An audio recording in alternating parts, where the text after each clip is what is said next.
Chapter 50. My hands had been dressed twice or thrice in the night, and again in the morning. My left arm was a good deal burned to the elbow, and, less severely, as high as the shoulder. It was very painful, but the flames had set in that direction, and I felt thankful it was no worse. My right hand was not so badly burnt but that I could move the fingers. It was bandaged, of course, but much less inconveniently than my left hand and arm, those I carried in a sling, and I could only wear my coat like a cloak, loose over my shoulders and fastened at the neck. My hair had been caught by the fire, but not my head or face.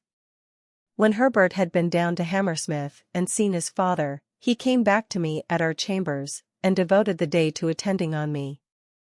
He was the kindest of nurses, and at stated times took off the bandages, and steeped them in the cooling liquid that was kept ready, and put them on again, with a patient tenderness that I was deeply grateful for. At first, as I lay quiet on the sofa, I found it painfully difficult, I might say impossible, to get rid of the impression of the glare of the flames, their hurry and noise, and the fierce burning smell. If I dozed for a minute, I was awakened by Miss Havisham's cries, and by her running at me with all that height of fire above her head. This pain of the mind was much harder to strive against than any bodily pain I suffered, and Herbert, seeing that, did his utmost to hold my attention engaged. Neither of us spoke of the boat, but we both thought of it. That was made apparent by our avoidance of the subject, and by our agreeing, without agreement, to make my recovery of the use of my hands a question of so many hours, not of so many weeks. My first question when I saw Herbert had been, of course, whether all was well down the river? As he replied in the affirmative, with perfect confidence and cheerfulness, we did not resume the subject until the day was wearing away. But then, as Herbert changed the bandages, more by the light of the fire than by the outer light, he went back to it spontaneously.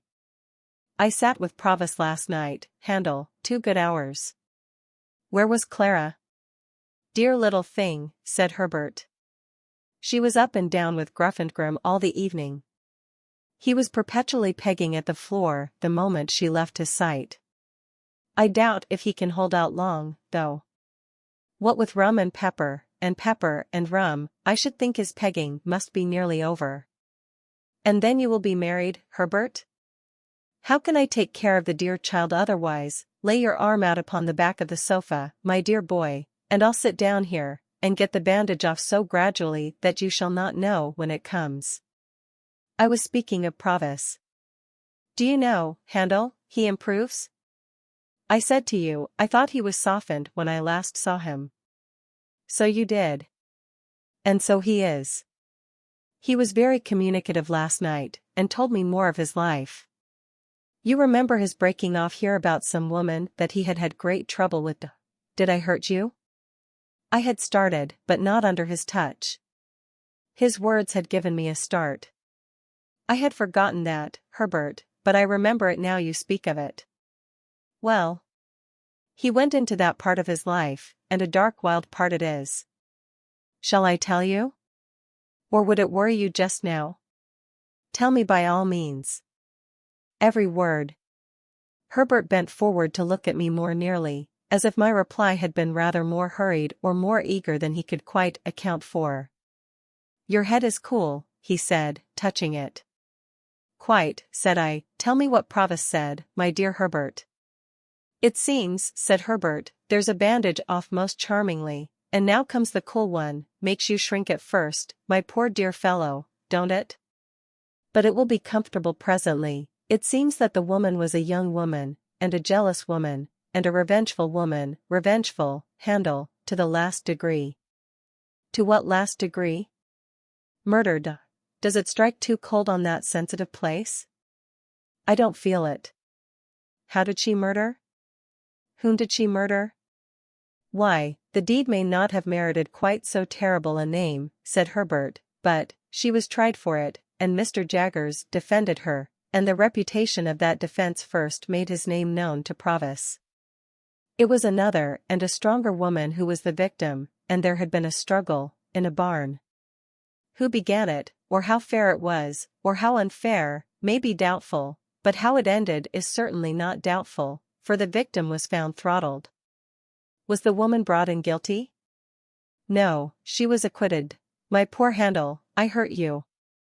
It is impossible to be gentler, Herbert. Yes? What else?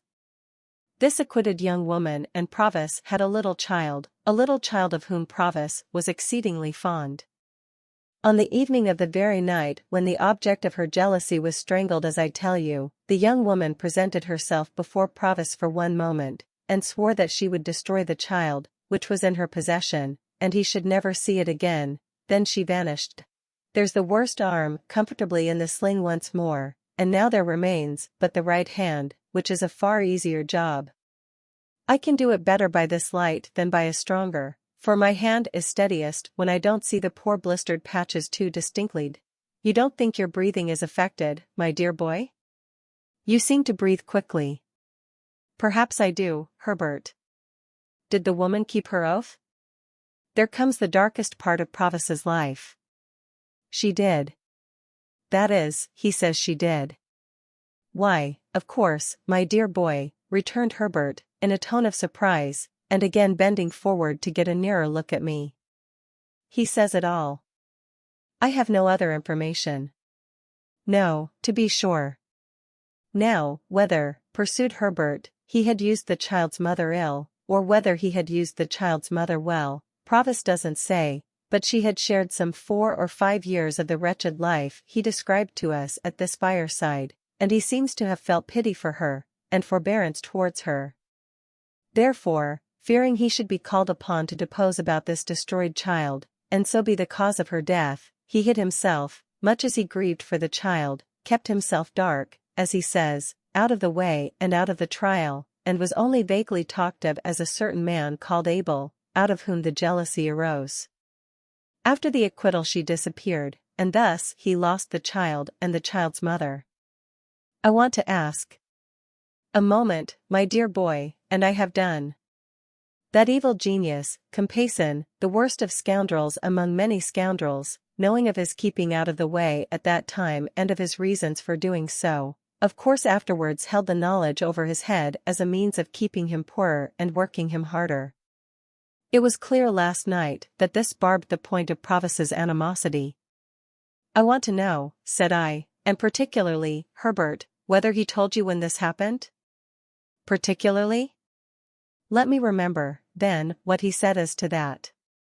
His expression was, a round score year ago, and most directly after I took up Y. Compeyson.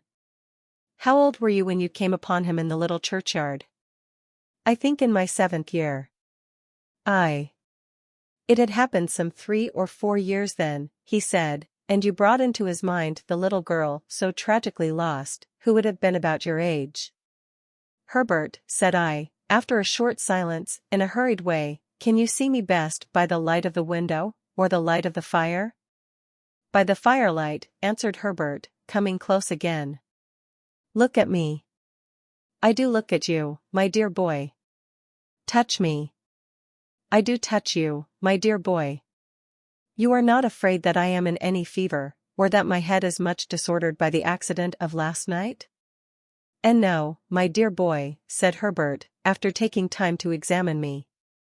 You are rather excited, but you are quite yourself. I know I am quite myself. And the man we have in hiding down the river is Estella's father.